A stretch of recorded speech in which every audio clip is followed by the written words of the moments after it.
Gadis ini harus memakai 9 pasang celana dalam setiap malam. Baru berani tidur. Pada saat yang sama, tergantung di kepala tempat tidur boneka binatang dengan lonceng di lehernya.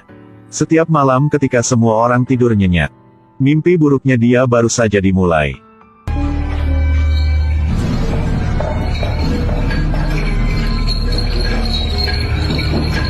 Pagi setelah bangun tidur, ibu akan membantu anak mengganti sprei kotor itu. Gadis kecil duduk di sudut rumah dengan polos menatap ibunya. Semua tindakannya mengingatkan ibunya. Berharap ibu bisa bantunya. Meskipun betapa menyedihkan ayah tirinya. Walaupun begitu, lalu ibu memilih untuk menderita dalam diam. Tidak ada tindakan apapun. Nama wanita ini adalah Becky. Baru saja bercerai. Bawa putri yang berusia 10 tahun. Menyewa apartemen kecil dengan pacarnya dan tinggal bersama. Di antara dua tempat tidur hanya ada tirai kain. Setiap malam, ketika anak sedang tidur, dia bangun dan turun dari tempat tidur. Bel berbunyi satu demi satu. Sepertinya dia memohon bantuan ibunya. Dan kemudian ibunya pura-pura tidur lagi. Dini hari berikutnya, ibu melihat tempat tidur yang kotor dan berantakan. Setiap kali pacar selesai, dia harus membersihkan kekacauan untuknya. Dia berani marah tentang ini, tetapi dia tidak berani mengatakannya. Semakin Becky berpikir, semakin marah dia. Jadi melampiaskan semua amarah dia pada anaknya. Gadis malang itu hanya bisa memohon. Tapi dia sama sekali tidak berniat untuk berhenti.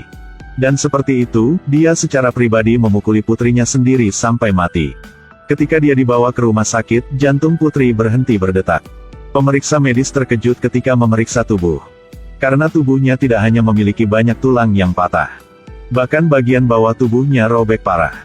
Dan luka seperti itu hanya bisa tercipta ketika tubuh disalahgunakan untuk waktu yang lama. Nona Departemen Kepolisian, Chet setelah mendengarkannya, langsung merasa sangat menakutkan. Dia tidak bisa membayangkan berapa banyak kekerasan yang harus dia tanggung ketika dia masih hidup. Dia membawa bawahannya. Segera pergi ke apartemen yang disewa Becky untuk mencari bukti. Ketika mereka sampai, melihat ayah tirinya, dia berencana untuk mengeluarkan komputer untuk menghancurkan. Dan di dalam rumah sedang membakar beberapa kaset. Chet menggunakan air untuk memadamkan api untuk dibawa kembali sebagai bukti. Pada saat yang sama, ambil juga pakaian pria dan gadis di mesin cuci. Chet dengan pengalaman yang kaya dalam memecahkan kasus segera mengerti. Dia membawa ibu dan ayah tiri gadis itu secara satu persatu ke kantor polisi untuk diinterogasi. Dan kemudian hal yang mengejutkan adalah, saat menghadapi hukuman ditanya, Becky hanya mengakui bahwa dia tidak sengaja memukulinya sampai mati. Adapun perilaku binatang pacarnya, dia tidak mengatakan sepatah kata pun. Jadi ibu gadis itu, mengapa perilaku yang tidak biasa seperti itu? Gadis ini harus memakai 9 pasang celana dalam setiap malam. Baru bisa tidur. Pada saat yang sama, tergantung di kepala tempat tidur boneka binatang dengan lonceng di lehernya. Setiap malam ketika semua orang tidur nyenyak, mimpi buruk dia baru dimulai.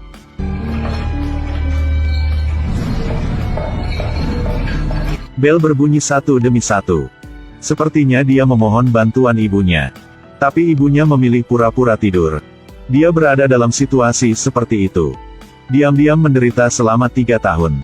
Ibunya jelas tahu ayah tirinya brengsek. Tapi dia memilih untuk tidak peduli, mengabaikan semuanya. Bahkan melampiaskan semua amarahnya pada putrinya.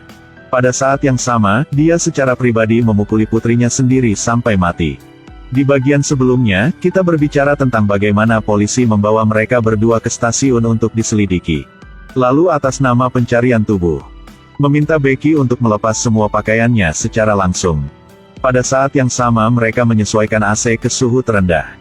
Bahkan menuangkan seember penuh air dingin ke tubuh Becky. Setengah jam telah berlalu. Petugas polisi wanita mulai menjadi sangat dingin sehingga masing-masing dari mereka menggigil.